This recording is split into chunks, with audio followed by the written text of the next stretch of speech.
Hi guys, welcome back to our channel. एक बेटी अपने ससुराल जाना चाहती थी, अपने पति के साथ रहना चाहती थी, पर उसके डैड ने इस बात पर उसे गोली मारकर मार दिया। आखिर क्यों एक बाप ने अपनी ही बेटी को ससुराल जाने पर मार दिया? ये मथुरा में यमुना एक्सप्रेसवे पर मिले शव की पहचान आयुषी यादव नाम की लड़की का शव है। ये एक्सप्रेसवे पर बैक में मिला था लड़की का शव। So let's discuss about Ayushi Yadav case.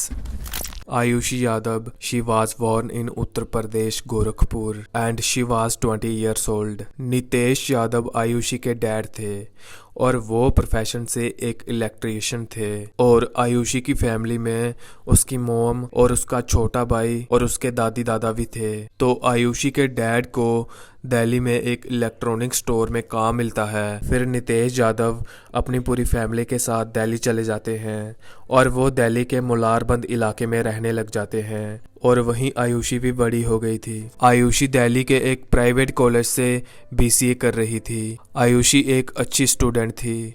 Ayushi ने नीट का एग्ज़ाम भी क्लियर करा था, पर वो आगे काउंसलिंग के लिए नहीं जाती। आयुषी के पेरेंट्स ने भी उसे काफ़ी समझाया काउंसलिंग में शामिल होने के लिए, पर वो किसी की नहीं सुनती। आयुषी एक इंटेलिजेंट स्टूडेंट थी। आयुषी एक इंटेलिजेंट स्टूडेंट तो थी, पर वो अपने पेरेंट्स की कोई भी बात नहीं मानती थी। वो वही करती थी जो उसका मन करता था। कई बार तो वो पेरेंट्स को बिना बताए घर से चली जाती थी और वो घर में किसी की नहीं सुनती थी। आयुषी के डैड जब आयुषी की मॉम से उसके लिए पूछते थे तो वो उन्हें बोलती थी कि आयुषी मुझे पूछ कर गई है, और वो कोई भी बहाना बनाकर अपनी बेटी को डिफेंड कर लेती थी। अब आस पड़ोस के लोग भी आयुषी की बातें करते थे और इससे आयुषी की फैमिली की काफ़ी बदनामी होती थी और कुछ महीनों तक ऐसा ही चलता है।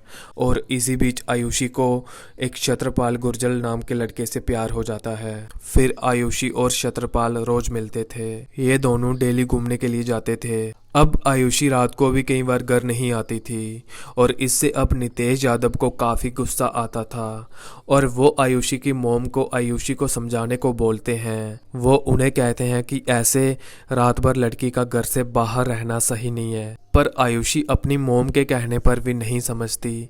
वो हमेशा अपनी ही करती थी। अब छत्रपाल और आयुषी दोनों हमेशा साथ रहना चाहते थे और छत्रपाल आयुषी से अपनी फैमिली से बात करने को कहता है। फिर आयुषी 17 नवंबर 2022 को अपनी मॉम से अपने और छत्रपाल के बारे में बात करने जाती है, और जो आयुषी ने अपनी मॉम को बताया उसे सुनकर आयुषी की मॉम हैरान हो जाती है। आयुषी ने बताया कि मैं एक लड़के को पसंद करती हूँ और मैंने 1 साल पहले छत्रपाल गुर्जर नाम के लड़के से शादी कर ली थी। आयुषी और छत्रपाल सिर्फ रिलेशनशिप में ही नहीं थे, बल्कि उन दोनों ने आर्य समाज मंदिर में शादी भी कर ली थी।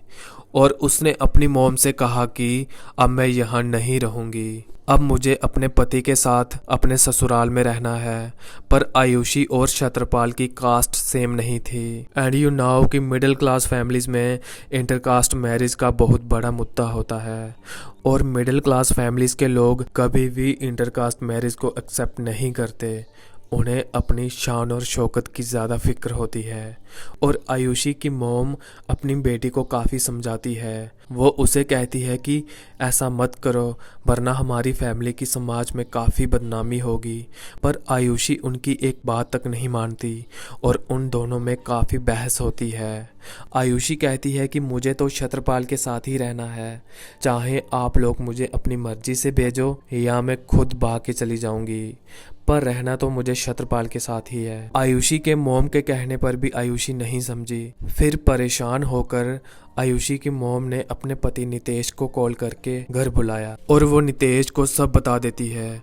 नितेश फिर इस मैटर पर आयुषी से पूछते हैं और आयुषी उन्हें कहती है कि वो छत्रपाल से प्यार करती है और हम दोनों ने शादी भी कर ली है और मैं अब उसके साथ ही रहना चाहती हूँ। आयुषी की ये बातें सुनकर नितेश काफ़ी गुस्सा होते हैं और नितेश आयुषी से कहते हैं कि हमने तुझे इसलिए पढ़ाया, तेरी हर ज़रूरतें पूरी करी ताकि आज हम ये दिन देख सकें। पर आयुषी को अपने डैड की कई बातों का कोई असर नहीं होता और उसने अपने डैड को कहा कि अब मैं आपकी बेटी नहीं रही, अब मैं छत्रपाल की बीवी हूँ और मेरा फर्ज बनता है कि मैं अब उसके साथ अपने ससुराल में रहूँ।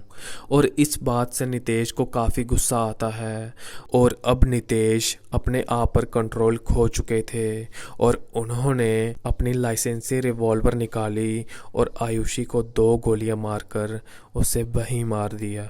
आयुषी की मॉम ने नितेश को रोकना चाहा, पर तब नितेश ने किसी की नहीं सुनी। जैसे ही आयुषी जमीन पर गिरी तो आयुषी की मॉम उसे गले लगाकर जोर जोर से रोने लगती है और फिर थोड़ी ही देर में नितेश का गुस्सा भी शांत हुआ तो उसे रियलाइज हुआ कि मैंने अपने ही हाथों से अपनी ही बेटी को मार दिया। और इस टाइम आयुषी का छोटा भाई भी घर नहीं था और आयुषी को मारने के बाद आयुषी के मॉम डैड काफ़ी घबरा गए थे।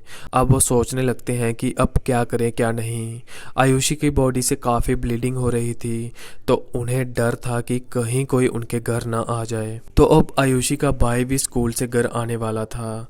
फिर आयुषी की मॉम ने अपनी साड़ी आयुषी पर लिपेट दी जिससे ब्लीडिंग रुक सके। फिर उन दोनों ने आयुषी की बॉडी एक पॉलीथीन में डाली और उसे एक सूटकेस में डालकर अपने रूम में छुपा दिया। नितेश और उसकी पत्नी अपनी बेटी की बॉडी के साथ पूरी रात सोचते रहे कि अब हम इस बॉडी का क्या करें। फिर नितेश के दिमाग में एक आइडिया आता है।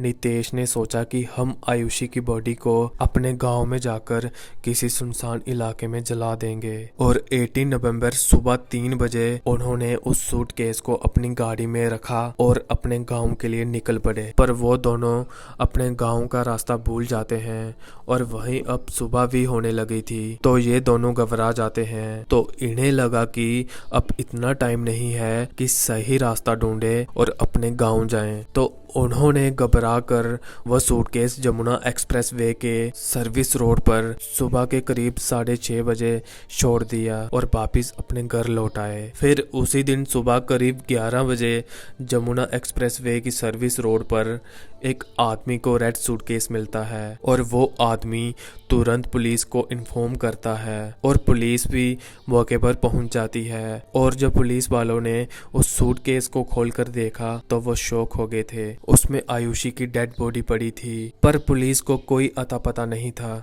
कि ये डेड बॉडी किसकी है और इसे इतनी बेरहमी से क्यों मारा गया। फिर पुलिस उस लड़की की आइडेंटिफिकेशन और उसके कातिल की इन्वेस्टिगेशन शुरू कर देती है और पुलिस ने इसके लिए कई सारी टीमें बनाई और उन्हें अलग अलग इलाके में चेकिंग के लिए भेज दिया। पुलिस ने आसपास के सारे इलाके खोज लिए। एवं उन्होंने उस लड़की की तस्वीर सोशल मीडिया पर भी डाली पर उन्हें कोई क्लू नहीं मिलता। और अब इस बात को करीब 2 दिन हो चुके थे पर पुलिस को अभी भी कुछ नहीं पता चलता। पर पुलिस की टीम अभी भी लगातार पता कर रही थी। वहीं पुलिस की एक टीम सिविल ड्रेस में दिल्ली के मोलारबंद इलाके में जाती है। तो सिविल ड्रेस में पुलिस के एक ऑफिसर चाय के ठेले पर चाय पी रहे थे। वहीं पुलिस ऑफिसर के साथ एक आदमी भी बैठा था तो उसने उस आदमी को उस लड़की के बारे में बताया। तो फिर बाद में जब उन्होंने उसकी तस्वीर दिखाई तो उन्होंने उस लड़की को पहचान लिया और वो आयुषी का रिलेटिव था और उसने उन्हें आयुषी के घर का पता बता दिया। 21 नवंबर 2022 पुलिस की एक टीम सिविल ड्रेस में आयुषी के घर पहुंच जाती है और आयुषी के घर उसकी मॉम और उसका भाई ही था। फिर वहां आयुषी की तस्वीर उसकी मॉम को दिखाई तो उन्होंने पहचानने से तुरंत मना कर दिया। उन्होंने बोला कि हम इस लड़की को नहीं जानते पर आयुषी के भाई ने आयुषी को पहचान लिया। फिर पुलिस ने पूछा कि आपकी बेटी कहाँ है? इतने दिनों से आपकी बेटी लापता है पर आपने अभी तक कोई पुलिस कंप्लेन नहीं करी। तो आयुषी की मॉम पुलिस के सामने जोर जोर से रोने लगती है और वो पुलिस को सब कुछ सच बता देती है। फिर पुलिस नितेश और उसकी पत्नी दोनों को अरेस्ट कर लेते हैं और फिर उसी दिन पुलिस ने नितेश के कहने पर उसकी बेटी का अंतिम संस्कार करवाया और फिर उन दोनों पर IPC section 302 and IPC section 201 के तहत उनका केस कोर्ट में चलता है और उन्हें जेल भेज दिया जाता है। सो मैं अगेन आप लोगों से अपील करता हूँ कि प्लीज किसी की जान लेने से पहले 10 बार सोच लिया करो। कोई भी गलती किसी की जान से बड़ी नहीं होती। मे भी अगर आयुषी के पेरेंट्स उसकी बात मान लेते या फिर उसे थोड़ा टाइम देते तो शायद से वो समझ जाती। अभी वो इतनी समझदार नहीं थी। पर मैं अगेन तुम्हें कहता हूँ कि हमें किसी की जान लेने का कोई हक नहीं है। हमें भगवान ने जहाँ भेजा है तो उन्हें ही सब डिसाइड करने दिया करो। खुद ही भगवान मत बन जाया करो। पर ये काम तो शैतानों के हैं। सो इतना ही था आज के केस में। अगर आपको ट्रू क्राइम डॉक्यूमेंट्रीज पसंद है तो please do subscribe to me. आपके एक सब्सक्राइब से काफी ज्यादा हिम्मत मिलती है। अगर आपको हमारी मेहनत पसंद आती है तो वीडियो को लाइक और कमेंट करके जरूर बताएं। सो मिलते हैं किसी और नए केस के साथ।